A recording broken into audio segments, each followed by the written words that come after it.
আমি এবং আমার পুরো টিম তারা সেন্টারে বালিশ ছাড়া ফ্লোরে ঘুমাই। সেন্টারে 2টা অথবা 3টা বালিশ আছে।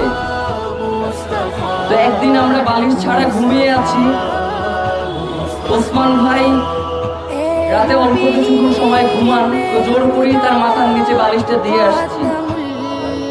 সকালবেলা উঠে দেখি যে আমার মাথার নিচে বালিশ, ওসমান ভাই আমার পাশে ফ্লোরে ঘুমিয়ে আছেন, তার মাথার নিচে কিছু নাই।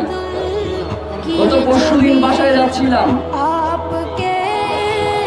তার আগে ওয়াশরুমে 1 বালতি জামা কাপড় ভিজিয়ে রেখেছি, ধোয়ার সময় পাই নাই।